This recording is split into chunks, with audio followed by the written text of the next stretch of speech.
கொள். இன்றைய மேதைகள் எல்லாம் கல்வியை தவமாய் நினைத்து வரமாய் பெற்று படித்ததால் தான் புகழின் உச்சிக்கு செல்ல முடிந்தது.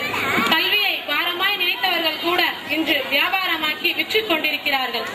அரசு இலவசங்களை விதைக்கிறது, மக்கள் இலவசங்களை விற்று விடுகிறார்கள். தான் விலைக்கு வாங்கிய புத்தகத்தை மற்றவருக்கு இலவசமாய் வழங்கியவர்கள் நம் முன்னோர்கள்.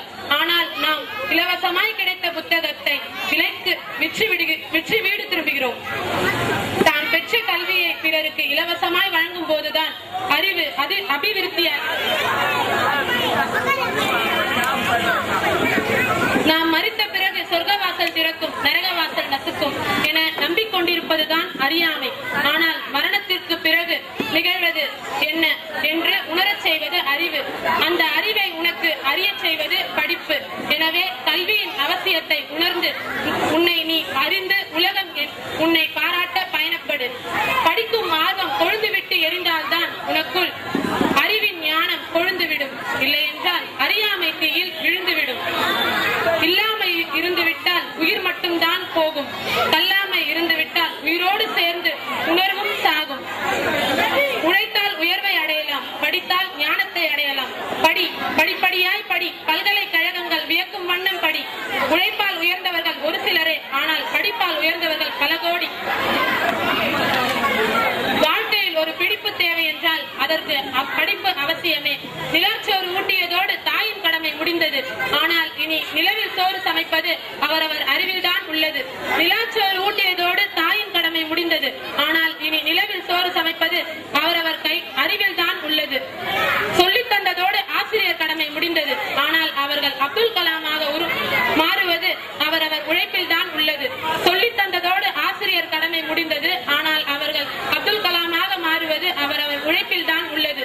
மின்விளக்கு இல்லாத போதே விண்விளக்கில் படித்து உயர்ந்த மேதைகளின் அறிவறிந்து கருத்துணர்ந்து வாழ்வில் வளம் பெற்று உலகை வளம் வர நீ படித்துக் கொண்டே இரு.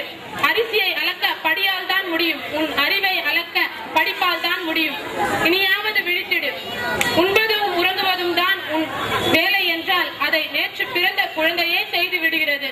20 வயது இளைஞன் நீ என்ன செய்தாய் இதுவரை? உறங்கியது போதும், நீ விழித்தெழு. உன் உணர்வுகளை கொஞ்சம் உசுப்பிவிடு.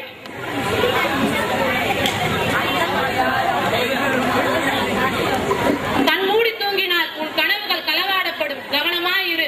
கண் விழித்து உறங்கினால் உன் உரிமைகள் பறிக்கப்படும், உஷாராயிரு. உன் உடலுக்குள் 1000 இயக்கங்கள் இயங்கிக் கொண்டிருந்தாலும் நீ மட்டும்தான் மனிதா, இன்னும் உறங்கிக் கொண்டிருக்கிறாய். உன் உடலுறுப்புகள் ஒவ்வொன்றும் அதன் வேலையை சரியாக செய்யும் பொழுது நீ மட்டும்தான் மனிதா, வேலை இல்லை என்று வியாக்கணம் பேசுகிறாய். உன் உடல் புதைக்கப்படுவதற்கு முன் உன் புகழ் விதைக்கப்பட வேண்டும் பூமியில். இல்லை என்றால் உன் வாழ்வு முழுமை பெறாது.